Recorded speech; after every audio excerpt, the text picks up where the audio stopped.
लक्ष्मी जी सुबह से लेकर रात तक अपने परिवार के लिए लगी रहती, कभी रसोई में तो कभी बच्चों के कपड़े संभालते हुए। शिवराज जी एक सरकारी कर्मचारी थे जिनकी तनख्वाह बहुत ज़्यादा नहीं थी, लेकिन उन्होंने कभी अपने बच्चों की ज़रूरतों को अधूरा नहीं रहने दिया। शुभम और राहुल के बचपन में लक्ष्मी जी ने अपने हिस्से का हर सुख छोड़ दिया ताकि उनके बच्चे कभी किसी चीज़ के लिए तरसे नहीं। जब दोनों बेटे बड़े हुए और पढ़ लिख कर अच्छे पद पर पहुंच गए तो शिवराज जी और लक्ष्मी जी को लगा कि अब उनका संघर्ष खत्म हो गया है और अब बुढ़ापे में उन्हें अपने बच्चों का सहारा मिलेगा। समय बीता और शुभम की शादी रागिनी से हो गई। रागिनी पढ़ी लिखी और आधुनिक सोच वाली लड़की थी, लेकिन उसे संयुक्त परिवार में रहना बिल्कुल पसंद नहीं था। शुरू शुरू में तो उसने सबके साथ अच्छा व्यवहार किया, लेकिन धीरे धीरे उसका असली स्वभाव सामने आने लगा। वो छोटी छोटी बातों पर लक्ष्मी जी से बहस करने लगी और उन्हें ताने देने लगी। कुछ समय बाद राहुल की शादी मोनिका से हुई, जो स्वभाव से रागिनी से भी ज़्यादा तेज और स्वार्थी थी। दोनों बहुओं के आने के बाद घर का माहौल धीरे धीरे बदलने लगा।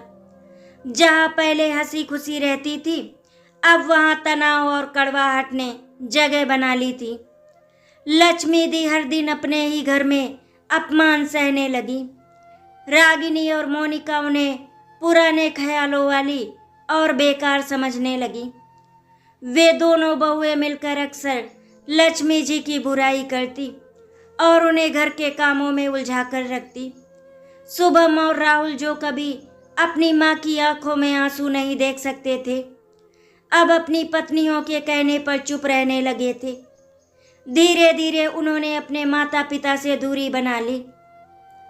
शिवराज जी ये सब देखते थे, लेकिन अपने बेटों के सामने कुछ नहीं कह पाते थे, क्योंकि उन्हें डर था कि कहीं घर पूरी तरह टूट ना जाए। एक दिन बात इतनी बढ़ गई कि रागिनी ने साफ साफ कह दिया, मम्मी जी, अब हम इस तरह नहीं रह सकते। हमें अपनी जिंदगी अपने तरीके से जीनी है। आप लोग अलग क्यों नहीं हो जाते? ये सुनकर लक्ष्मी जी का दिल जैसे टूट गया। उन्होंने कभी सोचा भी नहीं था कि जिन बच्चों के लिए उन्होंने अपनी पूरी जिंदगी कुर्बान कर दी, वही बच्चे एक दिन उन्हें बोझ समझने लगेंगे। शिवराज जी ने स्थिति संभालने की कोशिश की, लेकिन शुभम और राहुल दोनों अपनी पत्नियों के पक्ष में खड़े हो गए। उस दिन पहली बार लक्ष्मी जी ने महसूस किया कि अब उनका अपना घर भी उनके लिए पराया हो चुका है। कुछ दिनों बाद शुभम और राहुल ने मिलकर एक फैसला लिया जिसने सब कुछ बदल दिया। उन्होंने अपने माता पिता को वृद्धाश्रम भेजने का निर्णय लिया। जब ये बात लक्ष्मी जी को पता चली तो उनकी आंखों से आंसू रुक ही नहीं रहे थे।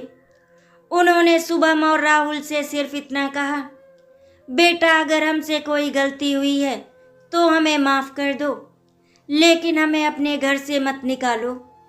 लेकिन उनके बेटों के दिल अब पत्थर के हो चुके थे। उन्होंने अपनी माँ की एक भी बात नहीं सुनी। जिस दिन शिवराज जी और लक्ष्मी जी को वृद्धाश्रम में ले जाया गया, उस दिन लक्ष्मी जी बार बार पीछे मुड़कर अपने घर को देख रही थी। वो घर जिसमें उन्होंने अपने बच्चों की हंसी सुनी थी, आज उनसे छिन गया था। उनकी आंखों में दर्द था, लेकिन फिर भी उन्होंने अपने बेटों को बद्दुआ नहीं दी। उन्होंने बस यही कहा, भगवान तुम्हें हमेशा खुश रखे बेटा। यही था एक माँ का दिल, जिसे चाहे जितना दुखा दो, वो हमेशा अपने बच्चों के लिए दुआ ही करती है। वृद्धाश्रम पहुंचकर लक्ष्मी जी चुप हो गई। उनका मन जैसे टूट चुका था, लेकिन फिर भी जब भी शुभम और राहुल की याद आती, उनकी आंखों में प्यार ही झलकता था। शिवराज जी भी अंदर से टूट चुके थे, लेकिन उन्होंने खुद को संभाला और लक्ष्मी जी को समझाने की कोशिश की। उन्होंने कहा, लक्ष्मी, शायद यही हमारी किस्मत थी, लेकिन हमें अपने बच्चों के लिए हमेशा अच्छा ही सोचना चाहिए। लक्ष्मी जी ने धीरे से सिर हिला दिया, लेकिन उनके दिल का दर्द शब्दों में बयां नहीं हो सकता था। इधर घर में रागिनी और मोनिका को अब खुली आज़ादी मिल गई थी। उन्हें लगा कि अब कोई रोकने टोकने वाला नहीं है। शुभम और राहुल भी अपने काम में व्यस्त हो गए थे और धीरे धीरे अपने माता पिता को भूलने लगे। वृद्धाश्रम में दिन धीरे धीरे बीतने लगे, लेकिन हर दिन लक्ष्मी जी के लिए एक नई पीड़ा लेकर आता था। सुबह की धूप जब खिड़की से अंदर आती तो उन्हें अपने पुराने घर का आंगन याद आता, जहां वे तुलसी में जल चढ़ाती थी। अब वही हाथ खाली थे और दिल में बस एक ही सवाल गूंजता रहता, क्या सच में उन्होंने अपने बच्चों को इतने खराब संस्कार दिए थे कि वे अपने ही माता पिता को घर से निकाल दें। शिवराज जी अक्सर उन्हें समझाने की कोशिश करते, लक्ष्मी बच्चों से गलती हो गई है, लेकिन एक दिन उन्हें जरूर अपनी गलती का एहसास होगा। लक्ष्मी जी बस हल्की सी मुस्कान दे देती, लेकिन उनकी आंखों में उम्मीद की जगह अब दर्द ने घर कर लिया था। वही दूसरी तरफ घर का माहौल पूरी तरह बदल चुका था। रागिनी और मोनिका को अब किसी की रोक टोक नहीं थी, इसीलिए उनको लगा कि अब जिंदगी बहुत आसान हो गई है। लेकिन धीरे धीरे छोटी छोटी बातों पर दोनों के बीच टकराव होने लगा। रसोई से लेकर घर के खर्च तक हर चीज पर विवाद होने लगा। पहले जो काम लक्ष्मी जी संभालती थी, अब वही काम दोनों बहुओं के बीच लड़ाई का कारण बनने लगा। शुभम और राहुल भी अब घर में सुकून नहीं महसूस करते थे। वे ऑफिस से लौटते तो घर में शांति की जगह झगड़े की आवाजें सुनाई देती। एक दिन रागिनी और मोनिका के बीच इतना बड़ा झगड़ा हुआ कि बात हाथापाई तक पहुंच गई। वजह सिर्फ इतनी थी कि किसकी बात मानी जाए, घर में कौन बड़ा है और किसका फैसला अंतिम होगा। शुभम ने रागिनी का साथ दिया, जबकि राहुल ने मोनिका का। दोनों भाइयों के बीच भी पहली बार इतनी कड़वाहट आ गई कि वे एक दूसरे से बात करने तक को तैयार नहीं थे। जिस घर में कभी प्यार और एकता थी, वही घर अब दो हिस्सों में बंट चुका था। शिवराज और लक्ष्मी जी की कमी अब धीरे धीरे सबको महसूस होने लगी, लेकिन अहंकार इतना बड़ा था कि कोई भी इसे स्वीकार करने को तैयार नहीं था। शुभम कभी कभी रात को चुपचाप बैठा रहता और अपनी माँ को याद करता, लेकिन जैसे ही रागिनी कुछ कहती, वो अपने मन की आवाज को दबा देता। राहुल भी अंदर से बेचैन रहने लगा था, लेकिन मोनिका के सामने वो कुछ कह नहीं पाता था। दोनों भाइयों के बीच अब पहले जैसा अपनापन नहीं रहा था। समय के साथ हालात और बिगड़ते गए। एक दिन शुभम की नौकरी में अचानक समस्या आ गई और उसे कुछ समय के लिए काम से निकाल दिया गया। ये खबर सुनते ही रागिनी का व्यवहार पूरी तरह बदल गया। वो शुभम को ताने देने लगी कि अब घर का खर्च कैसे चलेगा। दूसरी तरफ राहुल के व्यवसाय में भी नुकसान होने लगा। मोनिका ने भी राहुल को दोष देना शुरू कर दिया। अब दोनों भाइयों पर दोहरी मार पड़ रही थी, एक तरफ आर्थिक परेशानी और दूसरी तरफ घर का तनाव। इसी बीच एक दिन शुभम अचानक वृद्धाश्रम के पास से गुजरा। उसके मन में एक पल के लिए ख्याल आया कि वो अंदर जाकर अपने माता पिता से मिल ले, लेकिन अगले ही पल उसका अहंकार उसे रोक गया। उसने खुद से कहा, उन्होंने ही तो हमें समझा नहीं, अब हम क्यों जाए, और वो बिना मिले ही वापस लौट गया। लेकिन उस दिन के बाद से उसके मन में एक अजीब सी बेचैनी घर कर गई। वृद्धाश्रम में लक्ष्मी जी हर दिन अपने बेटों के आने का इंतजार करती। जब भी किसी के कदमों की आहट होती, उनका दिल तेजी से धड़कने लगता, लेकिन हर बार निराशा ही हाथ लगती। फिर भी उन्होंने कभी अपने बच्चों के लिए बुरा नहीं सोचा।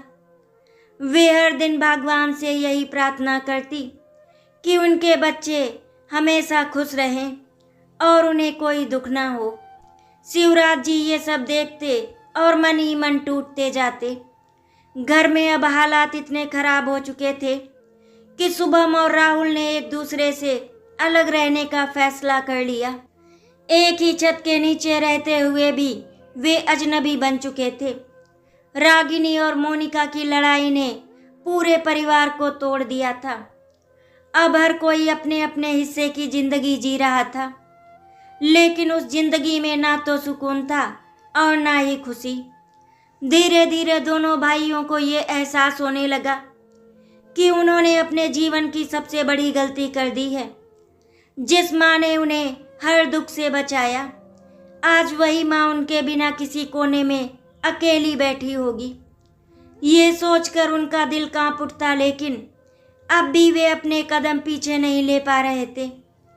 समय के साथ शुभम और राहुल के जीवन में परेशानियां कम होने की बजाय और बढ़ती चली गईं। घर के अंदर का तनाव अब उनकी मानसिक शांति को पूरी तरह खत्म कर चुका था। शुभम की नौकरी जाने के बाद घर की आर्थिक स्थिति कमजोर होती जा रही थी। रागिनी का व्यवहार दिन ब दिन कठोर होता जा रहा था। वो हर छोटी बड़ी बात पर शुभम को ताने देती। जब कमाने की ताकत नहीं है तो बड़े बड़े फैसले लेने का क्या हक था तुम्हें? शुभम ये सब सुनकर चुप रह जाता, लेकिन उसके भीतर एक तूफान उठ रहा था। उसे अपनी माँ की याद आने लगी, वो माँ जो हर मुश्किल में उसका साथ देती थी बिना किसी शिकायत के। दूसरी ओर राहुल की हालत भी कुछ अलग नहीं थी। उसके व्यापार में लगातार घाटा हो रहा था और कर्ज बढ़ता जा रहा था। मोनिका ने भी अब अपना असली रूप दिखाना शुरू कर दिया था।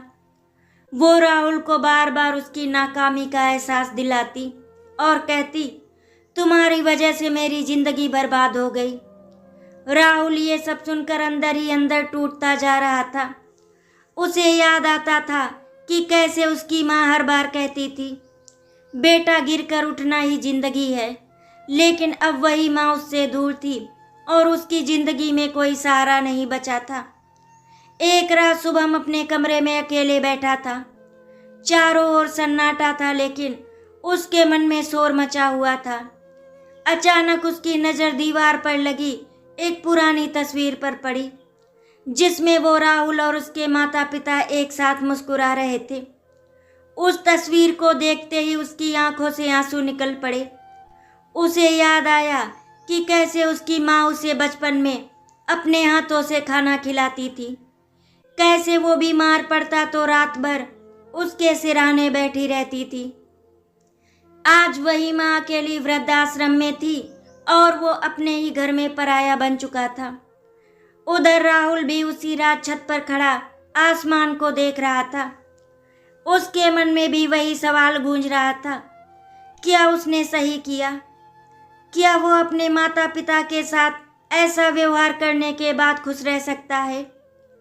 अचानक उसे अपनी माँ की आवाज़ याद आई, राहुल कभी ऐसा काम मत करना जिससे तुम्हें बाद में पछताना पड़े। ये याद आते ही उसका दिल जैसे कांप उठा। उसने महसूस किया कि उसने वही गलती कर दी है जिससे बचने की सलाह उसकी माँ ने हमेशा दी थी। अगले दिन दोनों भाइयों के बीच अचानक आमना सामना हुआ। कई दिनों बाद वे एक दूसरे से बात कर रहे थे। उनकी आंखों में गुस्से की जगह अब पछतावा था। शुभम ने धीमी आवाज में कहा, राहुल, क्या हमसे बहुत बड़ी गलती हो गई?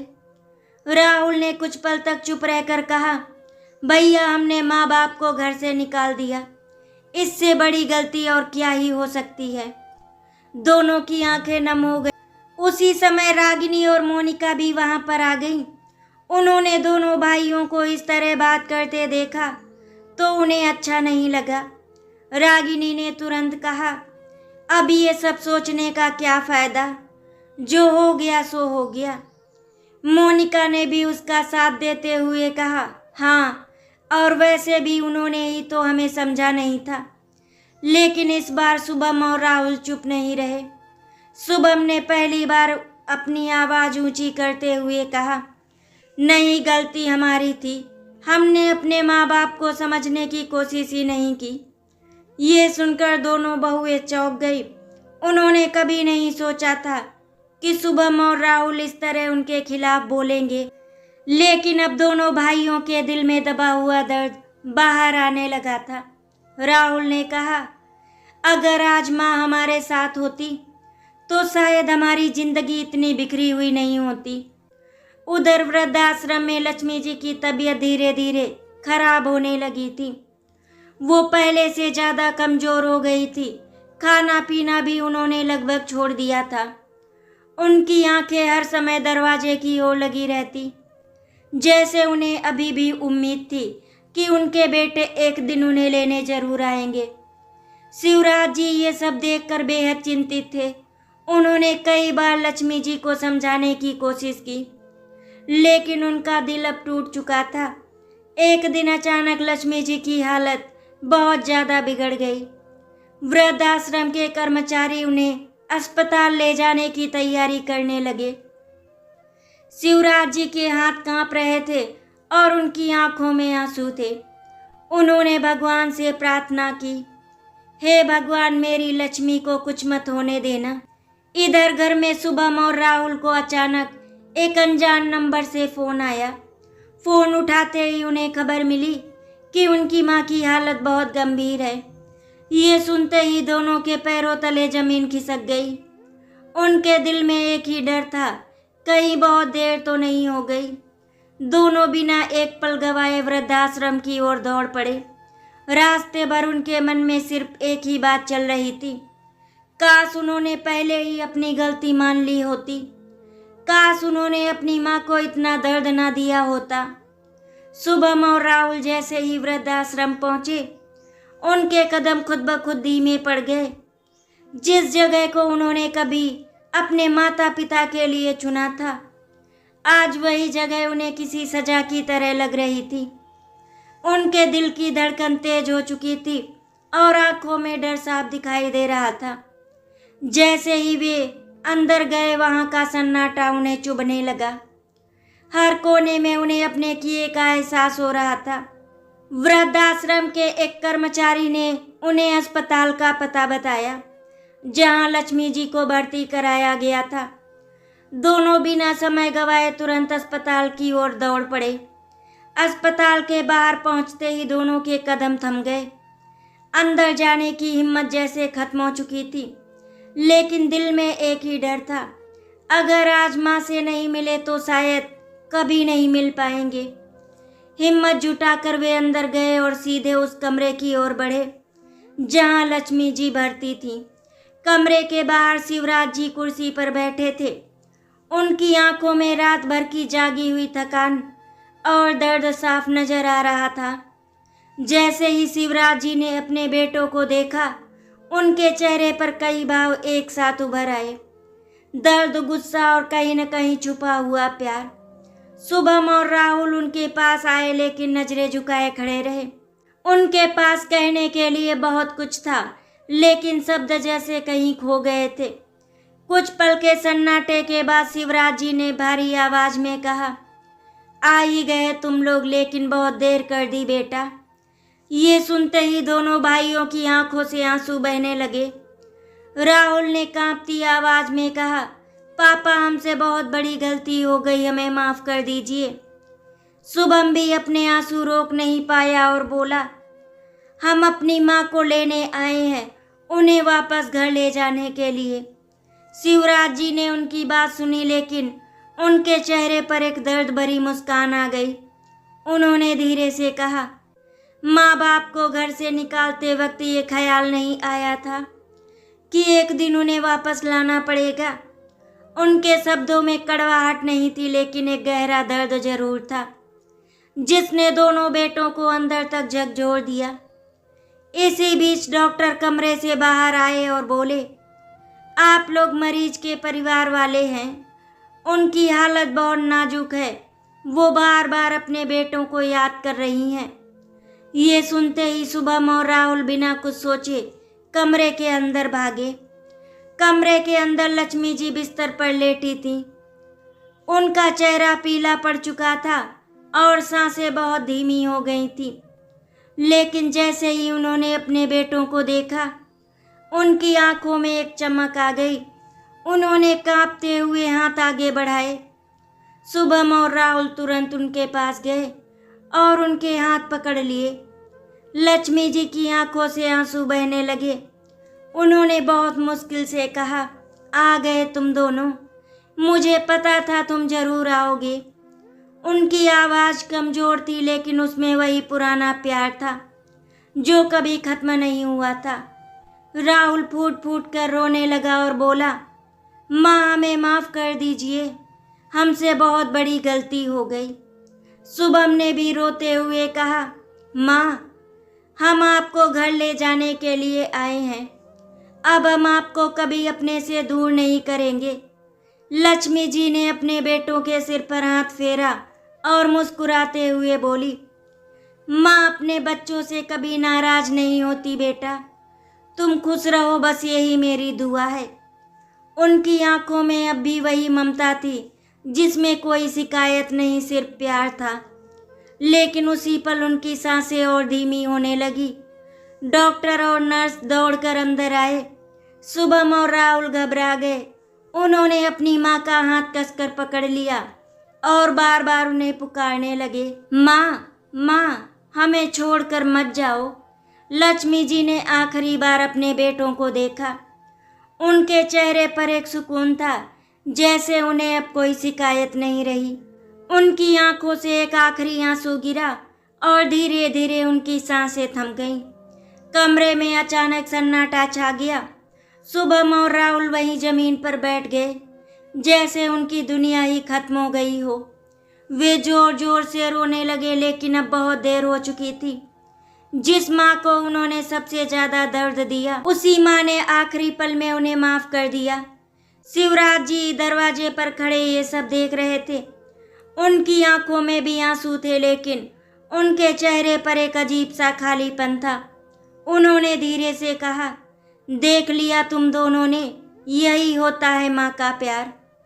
आखिरी सांस तक अपने बच्चों के लिए ही जीती है। उस दिन शुभम और राहुल को समझ आ गया कि उन्होंने क्या खो दिया है। अब उनके पास सिर्फ पछतावा था और कुछ नहीं।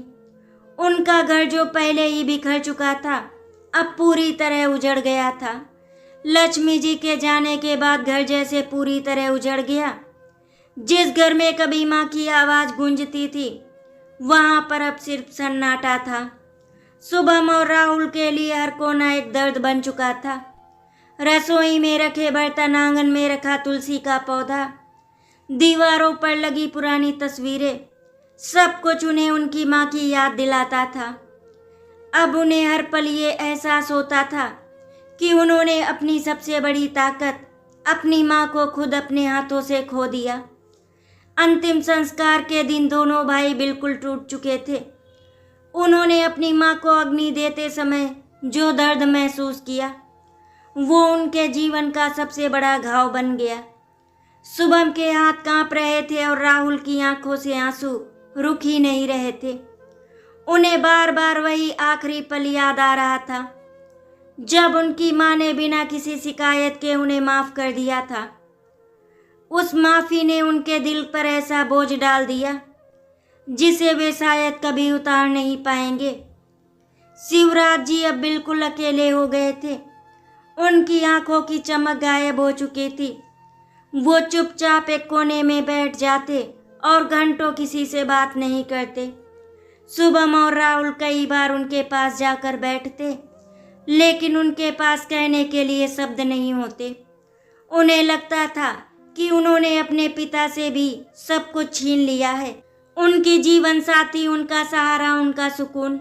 धीरे धीरे दोनों भाइयों के अंदर का पछतावा और गहरा होता गया।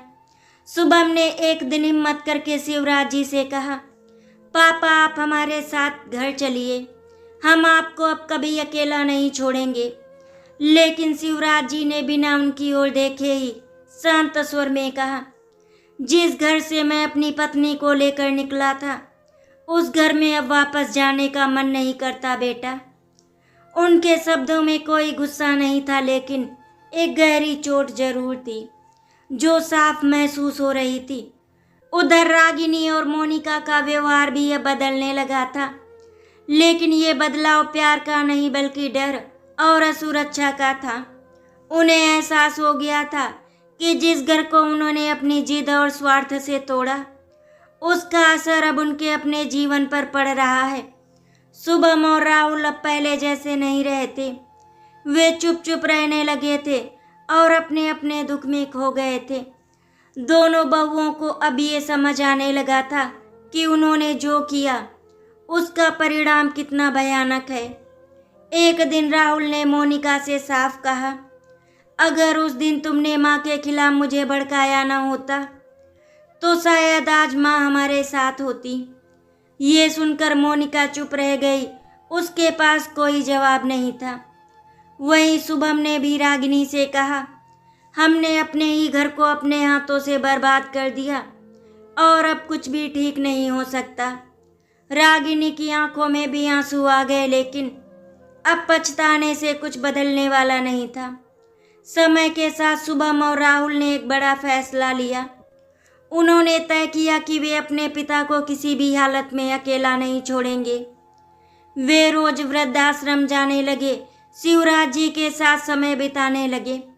शुरुआत में शिवराज जी उनसे ज़्यादा बात नहीं करते थे, लेकिन धीरे धीरे उनके दिल का दर्द थोड़ा कम होने लगा।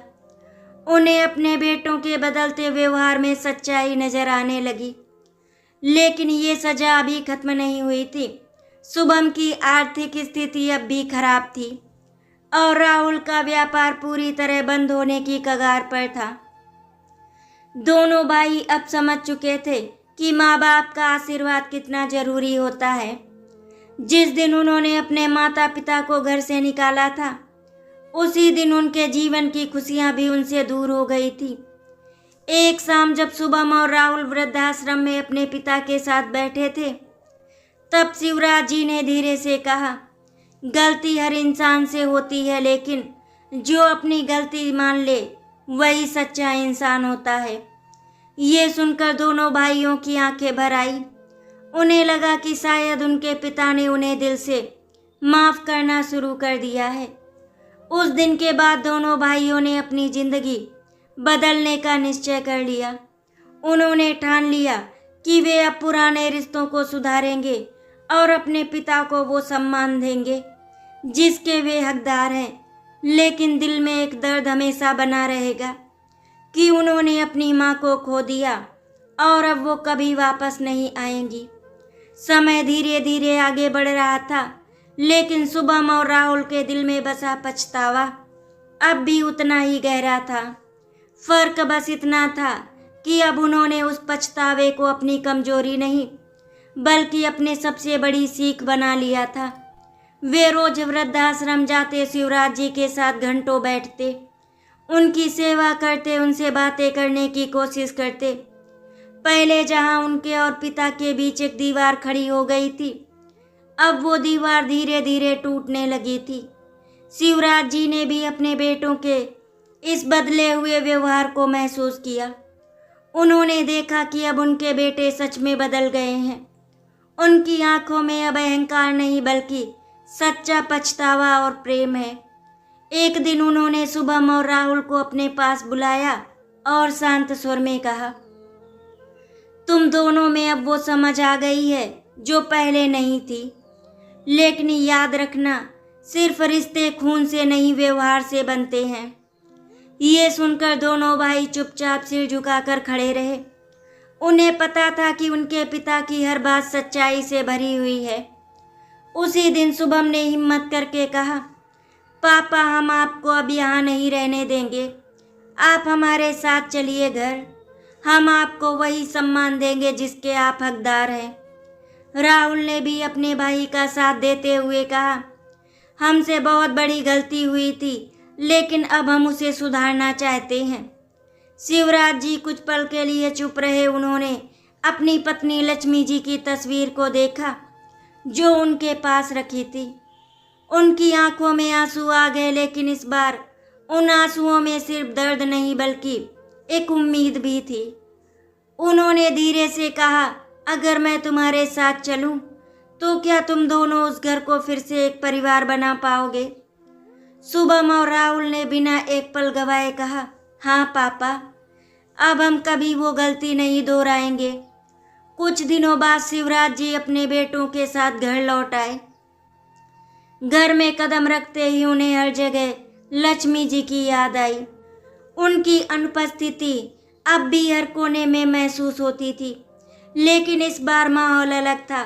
घर में शांति थी और हर कोई अपने व्यवहार को सुधारने की कोशिश कर रहा था। रागिनी और मोनिका भी अब पहले जैसी नहीं रही। उन्हें अपने किए का गहरा पछतावा था। उन्होंने शिवराज जी के सामने हाथ जोड़कर माफ़ी मांगी और रागिनी ने रोते हुए कहा, पापा जी, हमसे बहुत बड़ी गलती हो गई, हमने इस घर को तोड़ दिया।